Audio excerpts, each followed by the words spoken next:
নমস্কাৰ মই গীতাঞ্জলি শৰ্মা পুনৰ এটা ইনফৰমেটিভ ভিডিঅ' লৈ আহিছো খুব সন্তোষজনক জনক্ৰিয়াৰ বাবে পুৰুষৰ লিংগটো যে ডাঙৰ হ'বই লাগিব তেনেকুৱা কোনো কথা নাই সেই কথা ফাকি আপোনালোকে পাহৰি যাওক এটা সৰু লিংগ থকা পুৰুষেও খুব ধুনীয়াকে নিজৰ সংগীক সুখী কৰিব পাৰে স্যাটিসফাই কৰিব পাৰে জনক্ৰিয়া কেনেকৈ কৰে হেয়া নিৰ্ভৰ কৰিব পুৰুষজনৰ ওপৰত এই কথাখিনি মই মোৰ পুৰণা ভিডিঅ'টো উল্লেখ কৰিছো কথা ফাকি হ'ল গাড়ীৰ ওপৰত নহয় ড্ৰাইভাৰৰ ওপৰত নিৰ্ভৰ কৰিব গাড়ীখন কেনেকৈ চলায় ঠিক তেনেকৈ পুৰুষজনৰ লিংগৰ ওপৰত নহয় পুৰুষজনৰ ওপৰত নিৰ্ভৰ কৰিব তেখেতে কেনেদৰে জনক্ৰিয়া কৰে কেনেকৈ তেখেতে সম্ভোগ কৰিব আৰু নিজৰ সংগীক মানে ৱাইফ নাইবা গাৰ্লফ্ৰেণ্ডক সুখী কৰিব সকলোৰে শৰীৰৰ অংগৰ আকাৰ আকৃতি বেলেগ ঠিক তেনেদৰে সকলো পুৰুষৰে লিংগৰ আকাৰ আকৃতি বেলেগ হ'বই মুখ্য কথাটি হ'ল আপোনাৰ ওচৰত যিখিনি আছে যেনেকুৱা আছে হেতুৰে কেনেদৰে আপোনালোকে খুব ধুনীয়াকে জনক্ৰিয়া কৰিব আপোনাৰ লিংগটো সৰুৱে হোক বা ডাঙৰে হোক হেতু গুৰুত্বপূৰ্ণ কথা নহয় গুৰুত্বপূৰ্ণ কথাটো এয়াই আপুনি জনক্ৰিয়া কেনেদৰে কৰিব জনক্ৰিয়াত আপুনি কিমান পাৰ্গত আৰু প্ৰেক্টিচ কৰি এটা সময়ত আপুনি নিজক নিখুঁত কৰি তুলিব পাৰে গৱেষণাত পোৱা গৈছে ইৰেক্ট পিনেছৰ যেটো এভাৰেজ লেন্থ হেয়া হ'ল 5.1 ইঞ্চৰ পৰা 5.5 ইঞ্চ যদি আপোনাৰ লিংগৰ সাইজটো মানে যেটো লেন্থ দীৰ্ঘতা হে দীৰ্ঘতাটো ইয়াতকে কম মানে 5.1 তকে কম হয় ডাং খোৱাৰ পিছত তেতিয়াহলে আপোনাৰ লিংগটো সৰু লিংগ বুলি কোৱা হ'ব আয়ুষ্মান ভৱৰ পুৰুষ দৰ্শকসকলে পজিশনৰ ওপৰত ভিডিঅ' বনাব কৈছিলে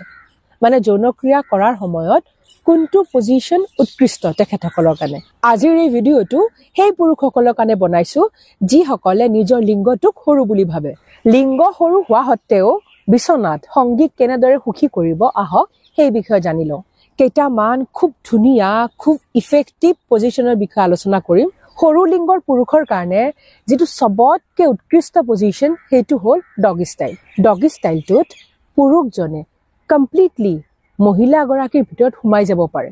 মানে ডিপাৰ পেনিট্ৰেশ্যন হয় ডগি ষ্টাইলৰ কাৰণে মহিলা গৰাকীয়ে হাত আৰু আঁঠুত ভৰ দি এটা পজিশন ল'ব লাগিব আৰু পুৰুষজনে পিছফালৰ পৰা জনক্ৰিয়া কৰিব ইয়াৰ পিছৰ পজিশনটো হ'ল কাউগাৰ্ল পজিশন এই পজিশনত মহিলা গৰাকী আগভাগ ল'ব লাগিব বেছিকে পুৰুষজন শুব মহিলা গৰাকী পুৰুষজনৰ ওপৰত আহিব লাগিব আৰু ফেস টু ফেস বহিব লাগিব মানে এনেদৰে বহিব লাগিব যাতে মহিলা গৰাকীয়ে পুৰুষজনক চাব পাৰে পুৰুষৰ চকুত হ'ব পাৰে এই যেটো পজিশন এইটোত পুৰুষজনে কমপ্লিটলি নিজক মহিলা গৰাকীৰ ভিতৰত অনুভৱ কৰিব খুব ডিপাৰ পেনিট্ৰেশ্যন হ'ব এই যেটো পজিশন ইয়াৰ বহুত কেইটা ভেৰিয়েশন আছে মানে খুব বেলেগ বেলেগ ধৰণে আপোনালোকে কৰিব পাৰে ইয়াৰ পিছৰ পজিশনটো হ'ল GVs এই যেটো পজিশন তাত পুৰুষজনে আগভাগ ল'ব লাগিব মহিলা গৰাকী বিছনাত শুব পিঠিত শুব লাগিব তাৰ পিছত পুৰুষজনে মহিলা গৰাকীৰ আঁঠুত ভাঁজ দি আঁঠু দুটা মহিলা গৰাকীৰ বুকুৰ ওচৰলৈ লৈ যাব বুজিলে এনেকা এটা শেপ আহিব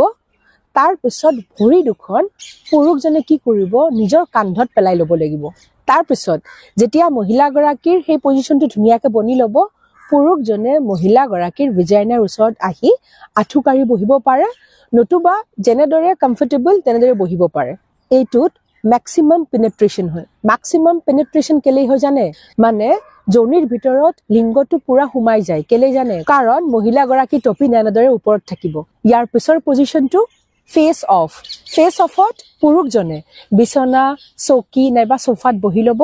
তাৰ পিছত মহিলা গৰাকীয়ে পুৰুষজনৰ কোলাত বহিব মহিলা গৰাকীয়ে নিজৰ ভৰি আৰু হাত দুখন ইউজ কৰিব মানে প্ৰেছাৰ এপ্লাই কৰিবলে আৰু পুৰুষজনৰ ভৰি দুখন থাকিব মাটিত আৰু হাত দুখন মহিলা গৰাকীৰ কঁকালত নামটো হ'ল ফেস অফ চকুত হৈ এই জনক্ৰিয়াটো কৰক বহুত উত্তেজিত অনুভৱ কৰিব আপুনি আজিৰ যেটো লাষ্ট পজিশন হেয়া হ'ল ৰিভাৰ্স কাউগাৰ্ল অলপ আগতে কাউগাৰ্ল কেনেকৈ কৰিব লাগে হেয়া মই আপোনালোকক বুজাইছো ৰিভাৰ্স কাউগাৰ্ল তাৰ উল্টা হ'ব অপোজিট মানে মহিলা গৰাকী আগভাগ ল'ব লাগিব কিন্তু তাৰ যেটো সাইড হেয়া উল্টা হ'ব ৰিভাৰ্স কাউগাৰ্লত মহিলা গৰাকী পুৰুষৰ ওপৰত বহিব লাগিব কিন্তু উল্টাকে মানে মহিলা গৰাকীৰ মুখখন পুৰুষৰ ভৰিৰ ফালে থাকিব চকুত হৈ বহিব নালাগে এই যেটো পজিশন এইটোক আপোনালোকে বহুত বেলেগ বেলেগ ধৰণে ট্ৰাই কৰিব পাৰে মহিলা গৰাকীৰ টপিনাৰ তলত এটা গাৰু থৈও কৰিব পাৰে গাৰুটোত হলে মহিলা গৰাকীৰ বডিটো অকমান ইলেভেটেড হ'ব ওপৰত উঠিব তেতিয়া ডিপাৰ পেনিট্ৰেশ্যন হ'ব এই পজিশন কেইটা বুজি পালে নিশ্চয় যৌনক্ৰিয়া যেনেদৰে কৰিব মন যায় কৰক কিন্তু সবতকে ডাঙৰ কথা কি জানে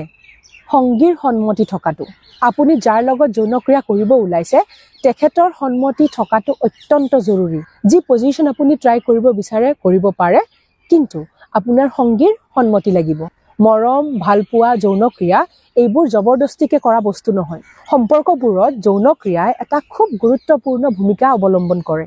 সেই কাৰণে ধুনীয়াকে কৰক সংগীয়ে কি ভাল পায় তাৰ ওপৰত গুৰুত্ব দিয়ক তেন্তে আজিলৈ আহিছো এটা নতুন ভিডিঅ লৈ আপোনালোকৰ মাজলৈ পুনৰ আহিম stay happy and stay healthy love you all